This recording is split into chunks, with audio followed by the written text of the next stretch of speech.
we never shy away from those expectations. The expectations of winning the national championship, something that's eluded Kirby Smart in Georgia for some time now.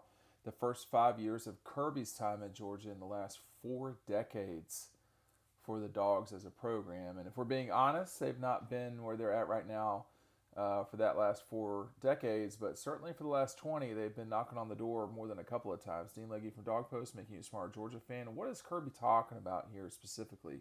We never shy away from those expectations, but that's not going to get to the end goal. The end goal is to have a net sum game of positives, and you're trying to consistently move people from over here who might be on the negative side, and then on the positive side, bring more guys along. As you do that, the end goal is that you get more results, that you're able to win championships. And this is one of those things, it's the off season. There's not as much to talk about because there's not games.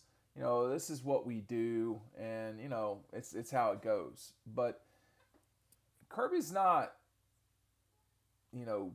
new to winning championships. I mean, he won quite a few at Alabama, and he's won an SEC championship at Georgia. He's won 3 of the 6 New Year's 6 bowl games in a 5-year period. That's pretty good. So he knows a thing or two about winning, and I think people are just going to have to trust what he's saying here. And the criticism will always be that until he wins the national championship, he hasn't. But that can kind of cut both ways. Gene Chizik got run out of town pretty quick after his national championship. Larry Coker the same way. If you want to think about basketball, Tubby Smith was given quite a long runway, but it just was never the same. Kentucky fans never embraced him. And, thinking of Kentucky, John Calipari's won exactly 1 national championship up there, and that was 10 years ago. If my math's not too far off, somewhere around a decade ago. So winning it all is just going to set a standard of winning it all every single season. That's what's going to happen. So Kirby is talking more here about the every single day of his program. How do you get better each day? And that's easier said than done. Whether you're talking about a business or schoolwork or winning a national championship in football. The last 2 years, we've seen 2 SEC schools do it with magical seasons. I don't think there's much question that LSU's 2019 team was as good a football team as we've seen in college football history. That was followed up by an Alabama team that you could make a similar argument. I mean, I think the only issue for Alabama was they only played 2 non-conference games, but they absolutely destroyed the 2 teams that they played. They also beat Georgia, who wound up in the top 10, and I don't think Florida wound up in the top 10, but Texas A&M did. So this was a very good Alabama team that beat 4 top 10 teams along the way. That's the type of season you have to win the national championship anymore. And Kirby's talking about we don't shy away from those expectations. Well, I hope not, because they're not stopping. I can't think of a time, in my life where let me change that. I can't think of a time this century where Georgia didn't think about winning a national championship. It really elevated, I would say, after the 2007 season. Because really these last 15 years, the SEC has changed, and changed in a way that you just didn't see from say 1990, really 1980 until 2005. That was a similar SEC. I mean, you had Georgia win it in 80, and no SEC team won the national championship until 1992. So a 12-year span where no one won it. I don't think anybody played for it. That I can remember off the top of my head, because you had a lot of Auburn winning it, winning the conference, and they had losses to whoever along the way. And Alabama kind of went lost in the desert for a while there. LSU was bad. Georgia was not great. I mean, they were good, but they had slumped off by the end of the day in the 80s. And Florida and Tennessee didn't. I mean, they played for it in 1995. The Gators didn't get blown out by Nebraska, but that 12-year span from 1980 to 1992 is the longest, if memory serves correct, is the longest that the SEC has gone without winning a national championship. I mean, obviously since then, because you had 96 Florida, 96 the Gators, 1997. I'm saying this wrong. 96 Gators, 98 was Tennessee, and then 2003 with LSU, and then from that point forward, it just kind of took off. But so the league changed, and the expectations changed, and teams like Miami weren't playing in the Big East anymore. They were playing in the ACC, and now they're not relevant anymore. The path of the independent, whether you're talking about Miami, Penn State, and to some degree, I guess, Florida State until they joined the ACC, that was gone. And so winning it, you had, this, and then all of a sudden, the college football playoff, this thing right there, that changed everything for good. You'd seen numbers slipping in terms of television audiences from 2005 to 2014. Watching the national championship, there wasn't a lot of enthusiasm nationally, and then Oregon playing Ohio State for the national championship after the 2014 season really woke up college football. And by then, Mark was in his 14th season or 13th, one of the two, at Georgia. And the Georgia and the SEC that Mark grew up with or came into being with was gone.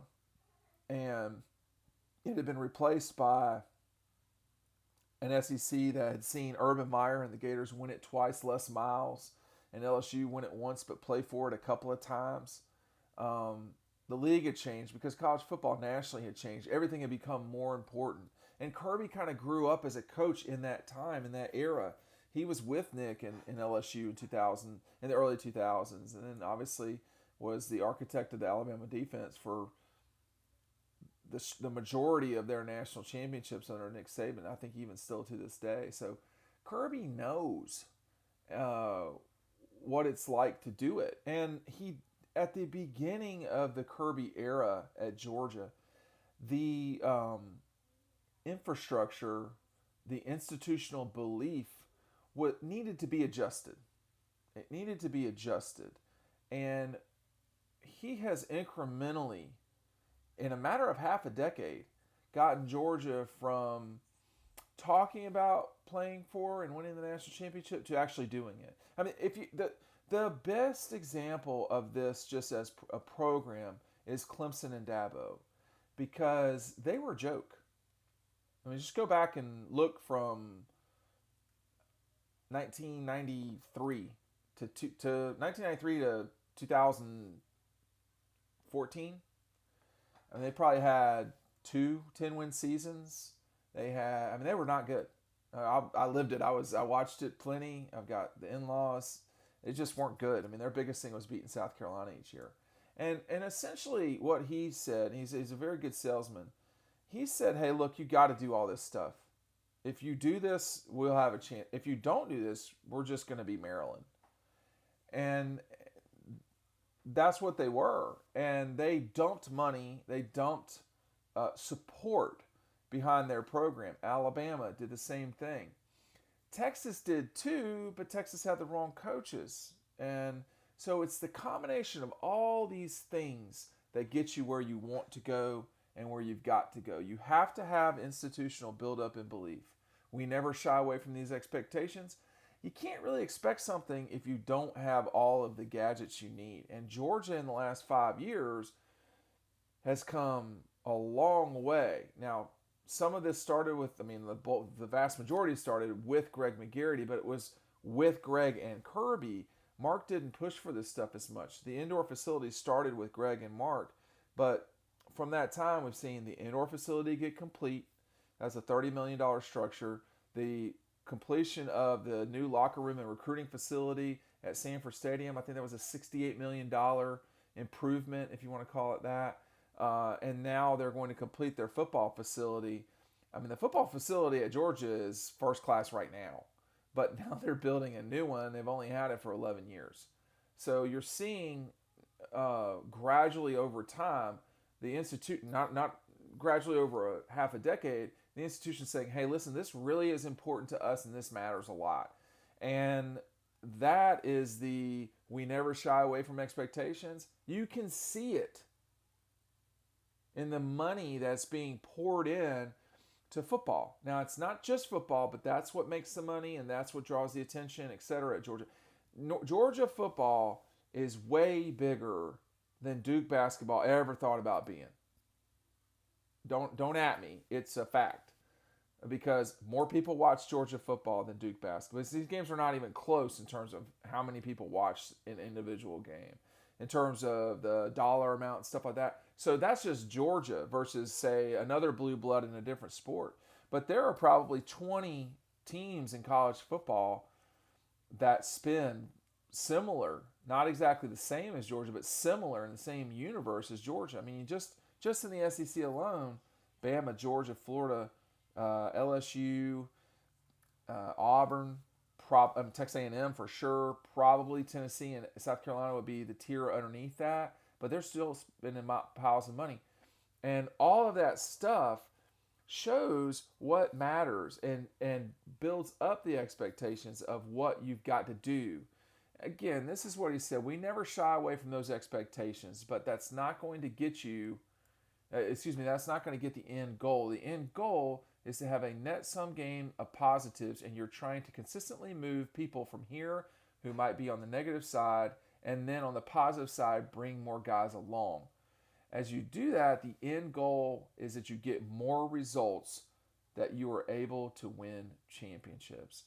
This stuff is not easy to explain, but all of these little things add up. You have to constantly water the bamboo, and then all of a sudden it shoots up. If you don't do all the little stuff along the way, recruiting, infrastructure, coaching, development, all that stuff, you will not win. If you do all those things, you might. And that's why it's been amazing to watch Alabama over these last, I don't know, however many years. They've done a heck of a job, but it's been the institution that's really poured the money in. They got the right coach, and it matters. Georgia thinks they've got the right coach too, and we're just going to have to see how that develops. Dean Legge from Dog Post. Let's talk about this more over on the website.